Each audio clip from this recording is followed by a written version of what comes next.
नमस्कार मित्रों। बहुत से लोगों ने मुझसे अनुरोध किया था कि आपकी पुस्तक ऑडियो फॉर्म में होनी चाहिए, इसलिए उनके अनुरोध के अनुसार हमारी पहली किताब जो संत नामदेव के बारे में है, सेवा में ही प्रभु, जब भगवान कुत्ते के रूप में दर्शन देने आए, इसे मैंने लिखा है। आइए हम इसकी भूमिका समझते हैं।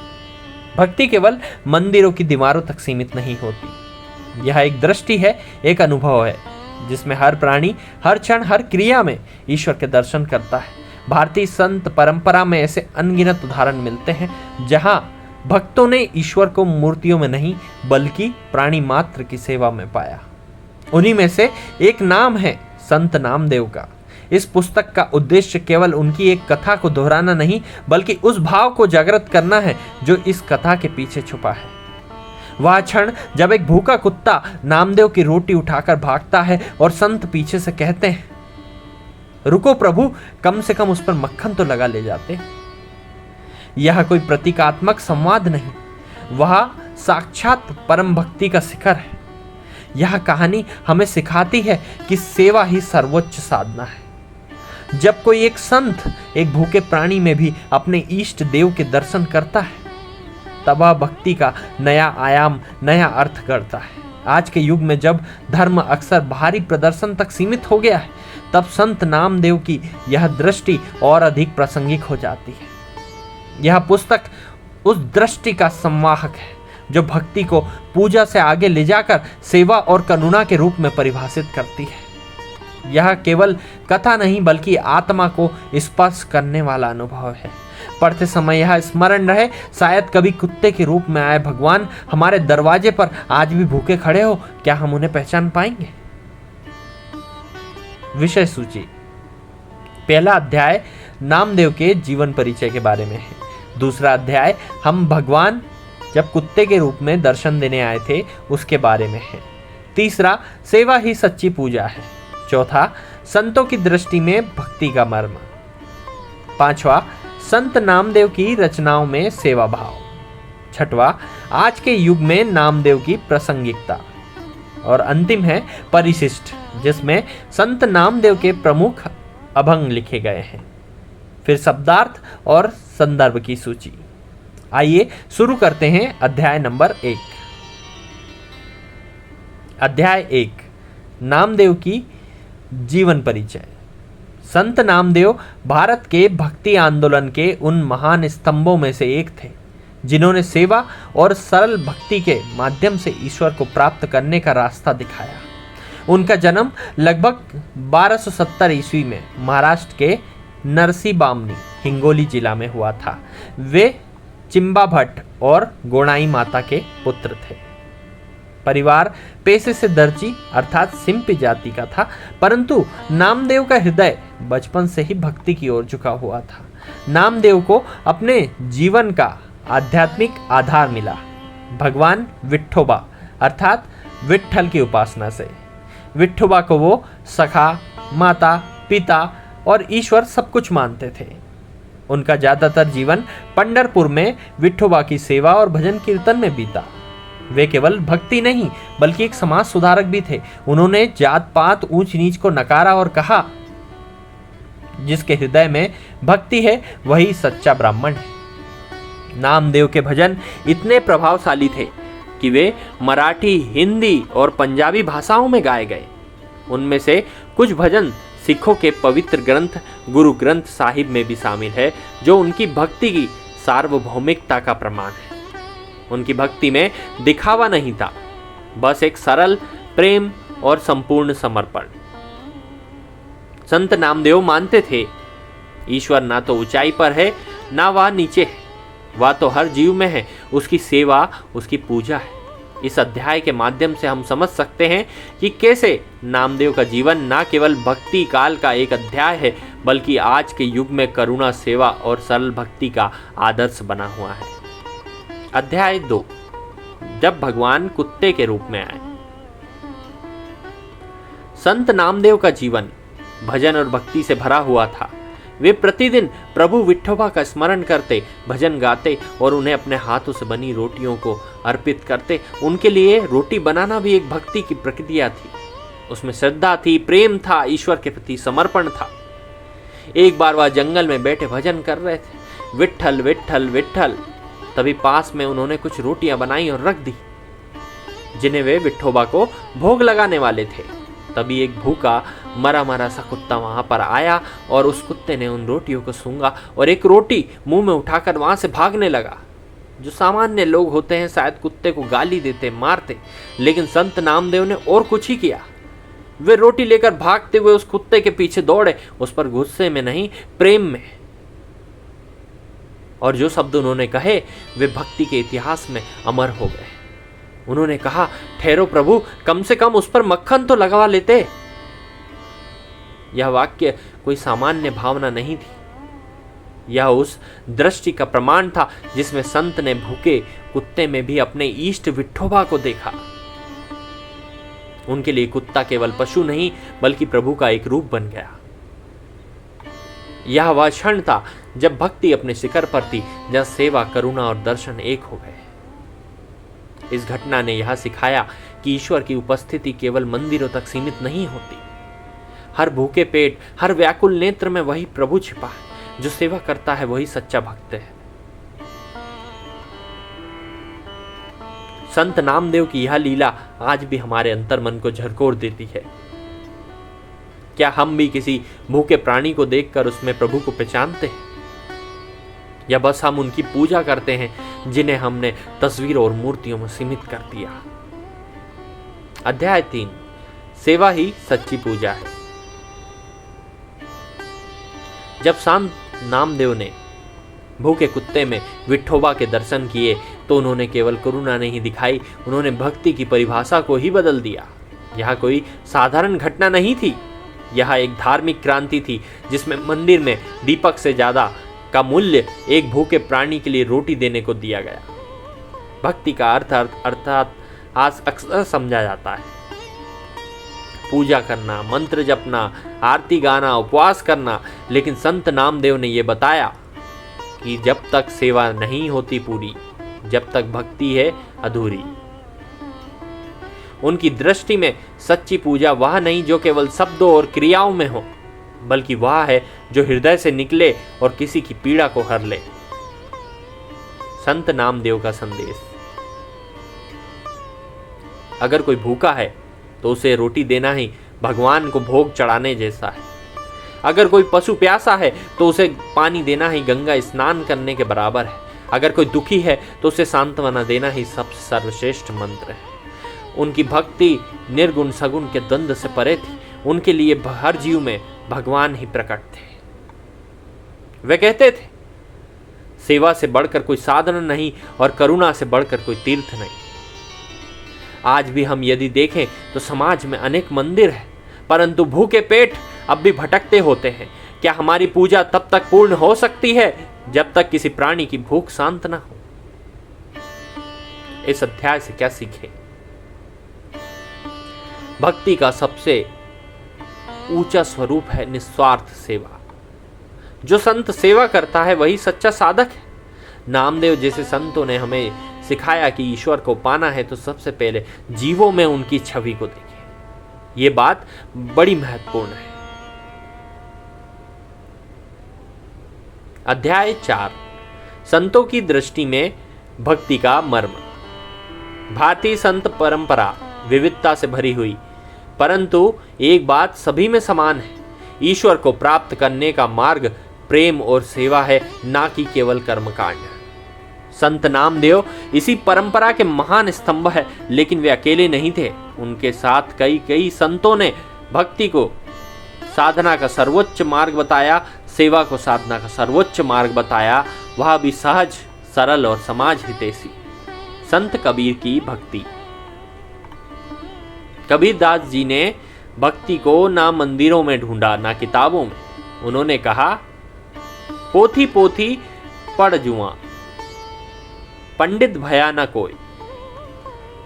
पोथी पढ़ पढ़ जग मुआ, पंडित भया न कोय। ढाई आखर प्रेम का पढ़े सो पंडित होए। उनके लिए ईश्वर वह था जो प्राणी के भीतर बसता है। सेवा, प्रेम और त्याग ही उनके लिए भक्ति का मार्ग था। संत रैदास। या रविदास की दृष्टि। रैदास जी ने समाज के उपेक्षित वर्ग से आने के बावजूद उच्चतम आध्यात्मिक अनुभव प्राप्त किए। उन्होंने कहा, मन चंगा तो कटौती में गंगा, अर्थात मन पवित्र है तो जहां भी हो वहीं तीर्थ है। उनकी भक्ति में सेवा भाव इतना गहरा था कि वे अपने कार्य यानी चमड़े के काम को भी प्रभु की सेवा मानते थे। कुछ लोग इससे दो राय रखेंगे, लेकिन उनकी भक्ति बड़ी गहरी थी। इसके लिए हम कभी डिटेल में चर्चा करेंगे। मीराबाई की भक्ति। मीराबाई ने अपने ईश्वर श्री कृष्ण को प्रेमी के रूप में देखा, अहंकारहीन, समर्पित और एकाग्र प्रेम। वे समाज, परंपरा, परिवार सबका त्याग करके उस भक्ति में लीन रही जो अंतरात्मा से उपजी थी। संत तुकाराम की दृष्टि। तुकाराम जी ने भी विठोबा की भक्ति में ही जीवन का सार देखा। उन्होंने कहा, जो जन देह से सेवा करे वही पथ के सच्चे राही है। उनके अभंगों में भी सेवा और करुणा की भावना स्पष्ट रूप से झलकती है। संत नामदेव का स्थान। इन सभी संतों की तरह नामदेव ने भी यह स्पष्ट किया, प्रभु मंदिरों में कम और भूखे प्राणियों में ज्यादा है। भजन जब तक अधूरा है जब तक सेवा साथ ना हो। उनका मार्ग भक्ति मार्ग सगुण और निर्गुण दोनों को समेटे हुए था। विठोबा में सगुण और हर प्राणी में निर्गुण। क्या सीखें? सच्ची भक्ति वह है जिसमें अहंकार ना हो, सेवा, करुणा और प्रेम, यही तीन स्तंभ है भक्ति के। संतों ने कभी धर्म को दिखावे का विषय नहीं बनाया है, उन्होंने उसे जीवन बना लिया। अध्याय 5। संत नामदेव की रचनाओं में सेवा भाव। संत नामदेव केवल एक भक्त नहीं थे, वे कवि, कीर्तनकार और आध्यात्मिक शिक्षक भी थे। उन्होंने हजारों अभंग अर्थात छोटे छोटे भक्ति के गीत रचे, जो आज भी महाराष्ट्र, पंजाब, उत्तर भारत के कीर्तन मंडलों में श्रद्धा से गाए जाते हैं। इन रचनाओं में न केवल ईश्वर के प्रति प्रेम है, बल्कि सेवा, करुणा और समर्पण का गूढ़ संदेश भी छुपा हुआ है। नामदेव के अभंगों का भाव। भक्ति में अहंकार का त्याग। माझे काही ही नाही, सांगले तुझा आहे विठोबा। मेरा कुछ नहीं, सब कुछ तेरा है विठोबा। इस पंक्ति में आत्मसमर्पण का भाव है। जब मनुष्य कहता है कि उसका कुछ नहीं, सब भगवान का है, तब सेवा स्वयं जागती है। सेवा को पूजा के ऊपर स्थान। द्वितीय भाग। ज्या ठीकणी दीन चढ़ात रक्षण, तिथे माझे वंदन। जहां दीनों की सेवा होती है वहीं मेरी पूजा है। यह पंक्ति स्पष्ट करती है, नामदेव के लिए मंदिर और मूर्तियां ही ईश्वर नहीं थी, प्रेम और करुणा भी आराधना के साधन थे। तीसरा, भक्ति का लक्ष्य समता और सेवा। ज्याचा जीव सेवा करतो त्याच्यात विठोबा आहे। जो किसी जीव की सेवा करता है उसमें ही विठोबा बसते हैं। इस विचार में एक क्रांतिकारी दर्शन छिपा है, जो ना कि केवल ये बताता है कि ईश्वर केवल भक्त में नहीं बल्कि सेवक में भी होते हैं। नामदेव की रचनाएं एक आध्यात्मिक आंदोलन। उनकी रचनाएं केवल स्तुति नहीं थी, वे सामाजिक चेतना का माध्यम थी। उन्होंने जाति, वर्ण, बाह्य आडंबरों को नकारा। उनकी कविता में सच्चा योग है। भक्ति, सेवा, प्रेम, उनके कई अभंग गुरु ग्रंथ साहिब में संकलित है, जिससे यह सिद्ध होता है कि उनकी भक्ति संपूर्ण भारत की धरोहर है। क्या सीखें? नामदेव की भक्ति केवल गाने या सुनने के लिए नहीं थी, वह जीवन जीने की शैली थी। उनकी रचनाओं से सिद्ध होता है कि सेवा ही सबसे सर्वश्रेष्ठ पूजा है। अध्याय 6। आज के युग में नामदेव की प्रासंगिकता। संत नामदेव का युग भले ही 13वीं शताब्दी का था, लेकिन उनकी सोच और भक्ति का संदेश आज की 21वीं सदी के समाज के लिए और अधिक प्रासंगिक हो गया है। क्योंकि जब हम आज विज्ञान, तकनीक और भौतिकता में जितना प्रगति कर रहे हैं, उतनी ही तेजी से समाज में संवेदनशीलता, करुणा और सेवा की भावना विलुप्त होती जा रही है। जहां एक ओर मंदिरों और धार्मिक आयोजनों की संख्या बढ़ रही है, वहीं दूसरी ओर भूख, अकेलापन, अपेक्षा से जूझते लाखों चेहरे भी हैं। क्या हम सही मायनों में भगवान को खोज रहे हैं या फिर सिर्फ उनकी छवि की पूजा कर रहे हैं?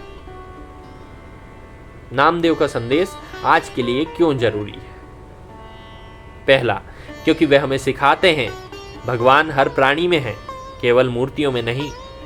आज के युग में जब इंसान से कट रहा है, तब नामदेव का दर्शन जोड़ता है। द्वितीय यानी दूसरा, क्योंकि वे कहते हैं सेवा सबसे बड़ी साधना है। जब कोई भूखा हो तो उसे पहले भोजन देना, फिर आरती गाना। तीसरा, क्योंकि उन्होंने जाति, वर्ग और धर्म की सीमाओं को तोड़ा। जब आज समाज फिर से इन सीमाओं में बट रहा है, तो नामदेव जैसे संत हमें एकता और प्रेम का संदेश देते हैं। आज का युवा नामदेव से क्या सीख सकता है? कि भक्ति केवल मंत्र और पूजा तक सीमित नहीं होना चाहिए। ये सीख सकता है कि हर जरूरतमंद में भगवान को पहचानो। ये सीख सकता है सेवा बिना शोर की होती है और वही सबसे मूल्यवान होती है। नामदेव का दर्शन एक लिविंग फिलॉसफी है जो हमें आदर्श भक्त बनने से पहले एक अच्छा इंसान बनना सिखाता है, जो यह बताता है कि प्रेम, सेवा और सरलता किसी भी युग में सबसे बड़ी शक्ति होती है। क्या सीखें? संत नामदेव की भक्ति, उनकी दृष्टि और जीवन हमें आज प्रेरित करता है कि ईश्वर को मंदिरों में मत खोजो, वह तो शायद तुम्हारे घर के बाहर भूखे कुत्ते के रूप में बैठा हो। परिशिष्ट संत नामदेव के प्रमुख अभंग भावार्थ सहित। आपुला गात्री शोधिते से नाही, तू स्वयं अपने शरीर में ही ईश्वर को क्यों नहीं खोजता? तू बाहर ढूंढता है पर परमात्मा तो तेरे भीतर ही है। यह अभंग हमें आत्मचिंतन और अंतर्मुक्ता की ओर प्रेरित करता है। जे कोणी सेवा करी त्या तुझसी प्रीति करी। जो किसी की सेवा करता है उससे प्रभु प्रेम करते हैं। यह सेवा को ही भक्ति का सर्वोच्च रूप बताया है। विठ्ठोबा माझा सखा तोचा माझा देव। विठ्ठोबा मेरा सखा है, वही मेरा देवता है। नामदेव की भक्ति में ईश्वर केवल आराध्य नहीं, मित्र और आत्मीय है। शब्दार्थ। विठ्ठोबा भगवान विष्णु का महाराष्ट्र में पूज्य रूप या भगवान कृष्ण का भी पूज्य रूप। अभंग भक्तिमय मराठी पद्य या गीत, छोटे छोटे कोई लोकगीत। सेवा निस्वार्थ भाव से की गई मदद या कार्य। कीर्तन भजन, गायन या सामूहिक रूप। सगुण निर्गुण ईश्वर के साकार और निराकार रूप। समर्पण अपने समस्त अहम को भगवान को अर्पित करना। संत आत्मज्ञान और भक्ति में स्थित व्यक्ति। हमने इस किताब को कुछ संदर्भों से बनाया है। उसकी सूची यानी रेफरेंस लिस्ट ये है। गुरु ग्रंथ साहिब, जिसमें संत नामदेव के 61 भजन इसमें संग्रहित है। द्वितीय नामदेव अभंग संग्रह, महाराष्ट्र सरकार द्वारा प्रकाशित। तृतीय भक्ति आंदोलन पर लेख, डॉक्टर हजारी प्रसाद द्विवेदी। चतुर्थ पंढरपुर संत परंपरा ग्रंथावली, श्री दत्त प्रबोधिनी संस्था। पंचम संत साहित्य में सेवा का स्वरूप, शारदा प्रकाशन। इस पुस्तक से क्या आप सीख सकते हैं? कुल मिला के सार यही है कि सेवा ही सबसे श्रेष्ठ साधना है। हर जीव में ईश्वर का दर्शन करना ही सच्ची भक्ति है। संत नामदेव आज भी जीवंत है, हमारी दृष्टि में, हमारे कर्मों में। पुस्तक समाप्त। लेखक आचार्य अनमोल बिहारिया। आप सभी का धन्यवाद।